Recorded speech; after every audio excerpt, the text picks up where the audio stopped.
ಎಲ್ಲರಿಗೂ ನಮಸ್ಕಾರ. ಕರ್ನಾಟಕದಲ್ಲಿ ಸರ್ಕಾರಿ ಕೆಲಸಕ್ಕೆ ಕಾಯ್ತಾ ಇರೋರಿಗೆ ಇಲ್ಲೊಂದು ಭರ್ಜರಿ ಸಿಹಿ ಸುದ್ದಿ. ರಾಜ್ಯ ಸರ್ಕಾರ ಒಂದು ದೊಡ್ಡ ನೇಮಕಾತಿ ಪ್ರಕ್ರಿಯೆಗೆ ಸಿದ್ಧತೆ ಮಾಡ್ಕೊಳ್ತಾ ಇದೆ. ಬನ್ನಿ ಇದ್ರ ಬಗ್ಗೆ ಪೂರ್ತಿಯಾಗಿ ವಿವರವಾಗಿ ತಿಳ್ಕೊಳ್ಳೋಣ. 56,432. ಅಬ್ಬಬ್ಬಾ, ಎಂಥ ದೊಡ್ಡ ಸಂಖ್ಯೆ ಅಲ್ವಾ? ಇದೇನು ಅಂತ ಯೋಚನೆ ಮಾಡ್ತಿದ್ದೀರಾ?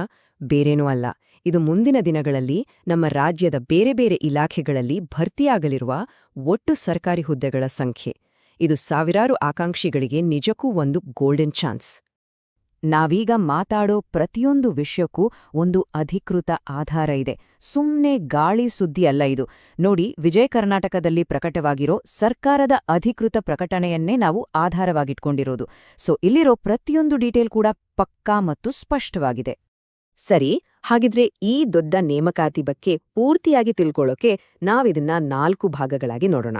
ಮೊದಲನೇದಾಗಿ, ಈ ಘೋಷಣೆ ಯಾಕಿಷ್ಟು ಮುಖ್ಯ? ಎರಡನೇದಾಗಿ, ರಿಸರ್ವೇಷನ್ ಪಾಲಿಸಿ ಹೇಗಿದೆ?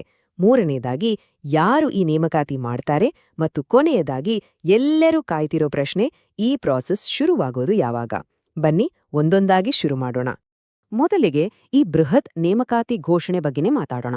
ನೋಡಿ, ಈ 56,432 ಹುದ್ದೆಗಳು ಅಂದ್ರೆ ಒಂದೇ ಇಲಾಖೆಗೆ ಸೀಮಿತವಾಗಿಲ್ಲ.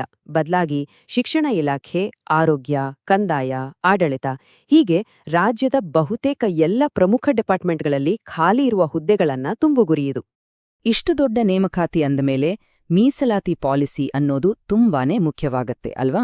ಮುಂದೆ ಯಾವುದೇ ತರಹದ ಕಾನೂನು ಸಮಸ್ಯೆಗಳು ಬರಬಾರ್ದು ಅನ್ನೋ ಸ್ಪಷ್ಟ ಉದ್ದೇಶದಿಂದ ಸರ್ಕಾರ ಸುಪ್ರೀಂ ಕೋರ್ಟ್ನ ಗೈಡ್ಲೈನ್ಸ್ ಅನ್ನ ಪಾಲನೆ ಮಾಡ್ತಾ ಇದೆ.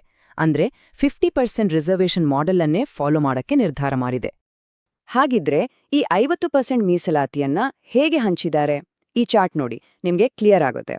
ಪರಿಶಿಷ್ಟ ಜಾತಿಗೆ ಅಂದ್ರೆ ಎಸ್ಸಿಗೆ 15%, ಪರಿಶಿಷ್ಟ ಪಂಗಡ ಎಸ್ಟಿಗೆ 3%, ಹಾಗೆ ಹಿಂದುಳಿದ ವರ್ಗಗಳಿಗೆ ಅಂದ್ರೆ ಒಬಿಸಿಗೆ 32% ಮೀಸಲಾತಿ ಫಿಕ್ಸ್ ಆಗಿದೆ. ಇದರರ್ಥ ಉಳಿದ 50% ಪೋಸ್ಟ್ಗಳು ಜನರಲ್ ಮೆರಿಟ್ ಮೇಲೆ ಭರ್ತಿಯಾಗುತ್ತೆ. ಈ ಸಂಖ್ಯೆಗಳನ್ನ ಇನ್ನೊಮ್ಮೆ ಕ್ಲಿಯರ್ ಮಾಡ್ಕೊಳ್ಳೋಣ. ನೋಡಿ, ಎಸ್ಸಿಗೆ 15%, ಎಸ್ಟಿಗೆ 3% ಮತ್ತು ಒಬಿಸಿಗೆ 32%.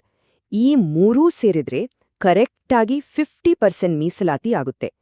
ಇದು ಸಾಮಾಜಿಕ ನ್ಯಾಯವನ್ನ ಖಾತ್ರಿಪಡಿಸೋಕೆ ಸರ್ಕಾರ ತೆಗೆದುಕೊಂಡಿರೋ ಒಂದು ಮಹತ್ವದ ಹೆಜ್ಜೆ ಅಂತಾನೆ ಹೇಳ್ಬೋದು. ಸರಿ, ಇಷ್ಟೆಲ್ಲ ಆಯ್ತು. ಆದ್ರೆ ಇಷ್ಟು ದೊಡ್ಡ ನೇಮಕಾತಿ ಪ್ರಕ್ರಿಯೆಯನ್ನ ನಡೆಸೋ ಜವಾಬ್ದಾರಿಯನ್ನ ಯಾರು ತಗೊಂಡಿದ್ದಾರೆ? ಯಾವ ಸಂಸ್ಥೆಗಳು ಈ ಎಕ್ಸಾಮ್ ಎಲ್ಲ ಮಾಡ್ತವೆ? ಬನ್ನಿ ಅದನ್ನ ತಿಳ್ಕೊಳ್ಳೋಣ. ಈ ದೊಡ್ಡ ಜವಾಬ್ದಾರಿಯನ್ನ ರಾಜ್ಯದ 2 ಪ್ರಮುಖ ಸಂಸ್ಥೆಗಳು ಹಂಚ್ಕೊಂಡಿವೆ. ಒಂದು, ನಮ್ಗೆಲ್ಲ ಗೊತ್ತಿರೋ ಹಾಗೆ ಕರ್ನಾಟಕ ಲೋಕಸೇವಾ ಆಯೋಗ ಅಂದ್ರೆ ಕೆಪಿಎಸ್ಸಿ.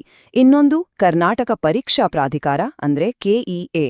ಈ 2 ಸಂಸ್ಥೆಗಳು ಪಾರದರ್ಶಕವಾಗಿ ಈ ಇಡೀ ನೇಮಕಾತಿ ಪ್ರಕ್ರಿಯೆಯನ್ನ ನಡೆಸೋ ಜವಾಬ್ದಾರಿ ಹೊತ್ತಿವೆ. ಸರಿ, ಈಗ ಎಲ್ಲಕ್ಕಿಂತ ಮುಖ್ಯವಾದ ಪ್ರಶ್ನೆ, ಲಕ್ಷಾಂತರ ಜನ ಉದ್ಯೋಗಾಕಾಂಕ್ಷಿಗಳು ಕಾಯ್ತಿರೋ ಪ್ರಶ್ನೆ ಅಂದ್ರೆ ಇದೇನೆ. ಈ ನೇಮಕಾತಿ ಪ್ರಾಸೆಸ್ ಶುರುವಾಗೋದು ಯಾವಾಗ? ಸರ್ಕಾರದ ಅಧಿಕೃತ ಪ್ರಕಟಣೆಯ ಪ್ರಕಾರ ಈ ನೇಮಕಾತಿ ಪ್ರಕ್ರಿಯೆ ಶುರುವಾಗೋದು ಮಾರ್ಚ್ 2026ರಲ್ಲಿ. ಹೌದು, ಮಾರ್ಚ್ 2026. ಅಂದ್ರೆ ಸೀರಿಯಸ್ ಆಗಿ ತಯಾರಿ ನಡೆಸೋರಿಗೆ ಸಾಕಷ್ಟು ಸಮಯ ಇದೆ. ಈ ಅವಕಾಶವನ್ನ ಸರಿಯಾಗಿ ಬಳಸ್ಕೊಂಡು ಈಗಿಂದಲೇ ತಯಾರಿ ಶುರು ಮಾಡಿದ್ರೆ ತುಂಬಾನೇ ಒಳ್ಳೇದು. ಕೊನೆಗೆ ಒಂದು ಮುಖ್ಯವಾದ ಪ್ರಶ್ನೆಯೊಂದಿಗೆ ಮುಗಿಸೋಣ.